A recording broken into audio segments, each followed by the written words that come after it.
ગુજરાત રાજ્યના બનાસકાંઠા જિલ્લાનું વિભાજન કરી નવો થરાદ જિલ્લો જાહેર કરવામાં આવી રહ્યો છે, ત્યારે બનાસકાંઠાના ભાભર તાલુકો અને દિયોદર તાલુકાની જનતામાં અસંતોષ જોવા મળી રહ્યો છે। પ્રાપ્ત માહિતી અનુસાર છેલ્લા ઘણા વર્ષોથી બનાસકાંઠા જિલ્લાનું વિભાજન કરવા માટે વર્તમાન સરકારમાં વાટાઘાટો ચાલી રહી હતી। તે વખતે આશરે 10 વર્ષ પહેલા ગુજરાત સરકારના વિધાનસભા અધ્યક્ષ શંકર ચૌધરીએ પણ બનાસકાંઠા જિલ્લાનું વિભાજન કરવા જણાવેલ અને આશરે 20 વર્ષ પહેલા માનનીય વડાપ્રધાન નરેન્દ્રભાઈ મોદી બનાસકાંઠાની મુલાકાત માટે આવેલ તે સમયે દિયોદર અને ભાભર વચ્ચે ઓગણનાથ ધામની મુલાકાત લીધેલ અને ત્યારે તેમણે ઓગણનાથ જિલ્લો બનાવવા ભાભર તાલુકાના 55 ગામડાઓને આશ્વાસન આપેલ, છતાં આજે થરાદને જિલ્લા તરીકે જાહેર કરવા સરકાર તેમજ તંત્ર જઈ રહ્યું છે। ત્યારે ભાભરની તેમજ દિયોદરની જનતામાં ક્યાંક ને ક્યાંક અસંતોષ જોવા મળી રહ્યો છે।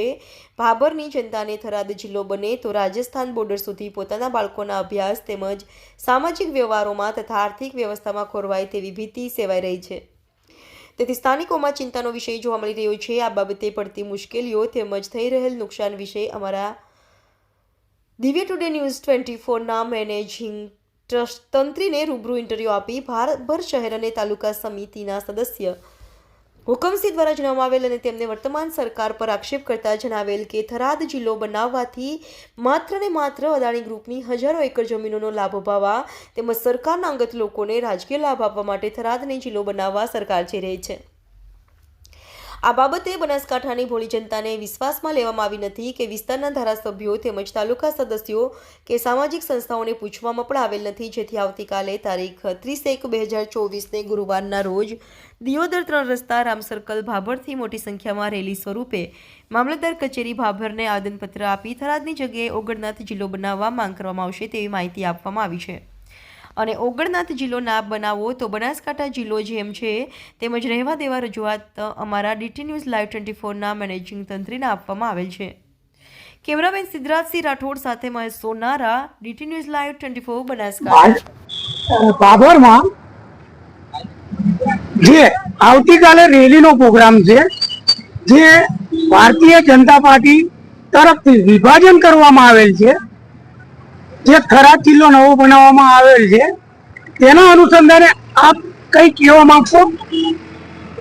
અમારું તો કેવું એવું છે કે પેલું ધોનેરા, કોંકરેજ, દિયોદર એ ભારતીય જનતા પાર્ટીના દિયોદર અને ધોનેરા ધારાસભ્ય અત્યારે ચાલુ છે, એટલે અમારે 2022માં જાણ વડાપ્રધાન આવ્યા અમારે ઓગળ થળીએ તાણે એવું લાગ્યું વિભાજનનું કે બનાસકાંઠા વિભાજન થાય છે એટલે ઓગળ જિલ્લો બનશે અને થરાદ મત વિસ્તાર પણ એમને એવું નિવેદન આપ્યું હતું કે ઓગળ જિલ્લો બરાબર છે, એટલે એક ભારતીય જનતા પાર્ટીના એક આગેવાન અને એક બિલ્ડર અદાણી અને ગુજરાતની ભારતીય જનતા પાર્ટીની સરકારે જે મંજૂરી આપ્યા પછી અદાણી પણ થરાદના છે, એક આગેવાને એવું બોલ્યા કે તમે કેન્દ્રની મંજૂરી લાવો અને હું ગુજરાતની મંજૂરી લાવી અને થરાદ જિલ્લો બનાવી દઈશું, અને થરાદ જિલ્લો બન્યો એટલે ત્યાં જે અદાણી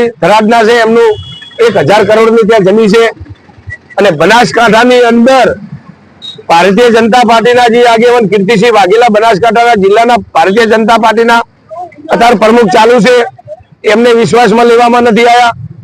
દિયોદરની અંદર ભારતીય જનતા પાર્ટીના કેશાજી ઠાકોર એ ભારતીય જનતા પાર્ટીના ધારાસભ્ય છે, એમને પણ વિશ્વાસમાં લેવામાં નથી આવ્યા અને ધોનેરાની અંદર ધારાસભ્ય માવજીભાઈ દેસાઈ એમને પણ વિશ્વાસમાં લેવામાં નથી આવ્યા, ડીસાના ધારાસભ્યને વિશ્વાસમાં લેવામાં નથી આવ્યા અને પાલનપુરના ધારાસભ્યને વિશ્વાસમાં લેવામાં નથી આવ્યા।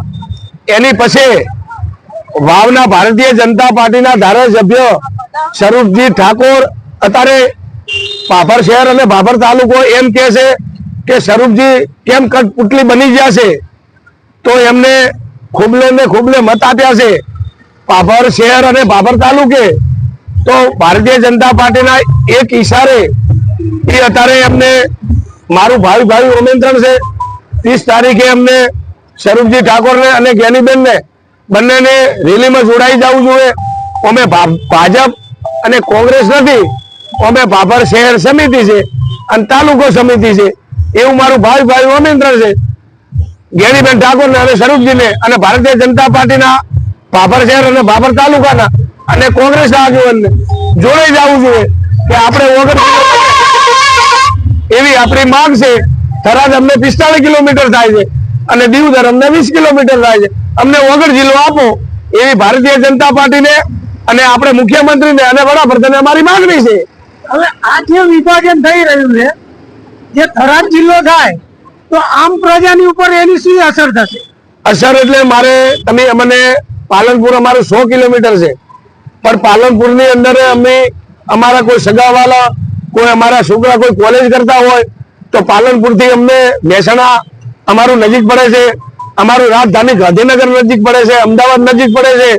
અને તમે ભારતની અંદર તમે નકશો જુઓ કે કોઈ કેન્દ્ર સરકારે એવું મંજૂરી આપી નહીં કે સરહદમાં એમને જિલ્લાની મંજૂરી આપે.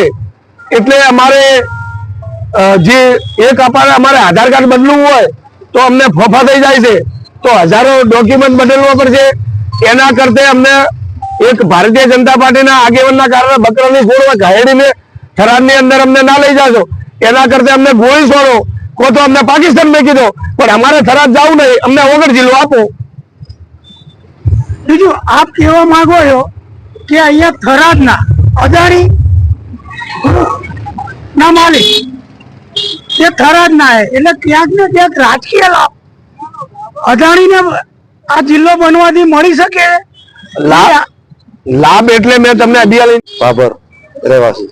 હા દાદા, આવતીકાલે જે ભાભરમાં જે બનાસકાંઠા જિલ્લામાં થરાદ જિલ્લો વિભાજન થવાનો છે, એના અનુસંધાને ભાભરમાં જે મોટી જન આક્રોશ રેલીનું આયોજન કરવામાં આવેલ છે, એના અનુસંધાને આપ કઈ કહેવા માંગશો? હા, મારો કહેવાનો મતલબ એ છે કે જે થરાદ જિલ્લો બનાવ્યો, પહેલું તો કહેવાનો મતલબ કે જે રાજસ્થાનની સરહદ ઉપર કોઈ જિલ્લો બને નહીં, અને અમારે સેટિંગ થતું છે ને એ લગભગ 50% મારવાડી બોલતા હોય છે, બરોબર છે.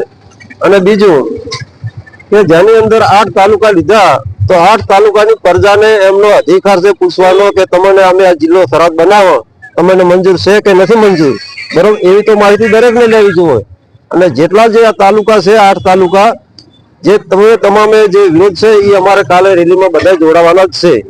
એટલે ટોટલી 8 તાલુકાના સરપંચો, ધારાસભ્ય, લોકલ એમએલએ જે વિરોધ કરે છે તે તમામે અમારે જોડાવાનું. કહેવાનો મતલબ મારો એ કે જે 2-3 તાલુકા છે વાવ બાજુના એ કદાચ થરાદમાં રહે, પણ બીજા જે અમારા છે ને એ તાલુકા તમામે તમામ વિરોધમાં છે, પ્રજા પણ વિરોધમાં છે, નગરજનો પણ વિરોધમાં છે.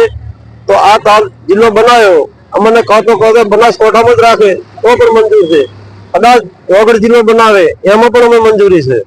એટલે આ જે ઓગરધામ છે ત્યાં માનનીય વડાપ્રધાનજી જયારે આયા હતા ત્યારે કોઈ ચર્ચા ચર્ચા થઈ હતી ગમે તારે કે આપણે વગર જિલ્લો બનાવીશું, બરોબર. કહેવાનો મતલબ કે ભાભર કોઈ વિરોધ કરતું નહીં, ભાભર દિયોદર વિરોધ કરતા નતા, એના કરતા કે આ વગર જિલ્લો બનાવ વચ્ચે આવ્યો, વગર જિલ્લો વગર વચ્ચે ધોમ આવ્યો. આ વગર જિલ્લો બનાવો એના માટે કોઈ દિયોદર કે ભાભર કોઈ વિરોધ કરે નહીં, એના માટે વગર જિલ્લાની જાહેરાત કરેલી હતી અગાઉ. અને આનાથી વિભાજન થાય તો એની ભાભરની અને દિયોદરની પ્રજાને જે મુશ્કેલીઓ પડવાની છે આવનારા ભવિષ્યમાં, એના વિશે કઈ કહેશો? આવનારો મુશ્કેલ તો પડે એટલે ભવિષ્યમાં તો ખોટું જ છે ને, કારણ કે અમારે અહીંયા જવું પડે. એના કરતા અમારે જે મથક જે પાલનપુર છે ને જિલ્લો, એ વેપારી મથક છે, અમને પણ જિલ્લો ગમે છે અત્યારે બનાસકાંઠામાં, બરોબર. અમારે આ સેટિંગ થતું છે નહીં. તમારે અહીંથી બોર્ડર સુધી જવું પડે, અહીંથી દૂર જવું પડે, દૂરે જવું પડે. અહીંયા અમારે બોલીમાં પેલું સેટ 50% તો મારવાડી છે અને મારવાડમાં આવી છે હારી. અને અભ્યાસ કરતા છોકરાઓ છોકરીઓને જે વિદ્યાર્થીઓ છે એમને પણ ઉપાધિ વેઠવી પડે, આમ અગવડ બહુ પડે. અમારે કહેવાનો મતલબ અમારે સેટિંગ થતું નહીં, એમની બોલી અમારી બોલી સેટિંગ થતું છે. કોઈ વાહન વ્યવહારની તકલીફ થાય ઘણી.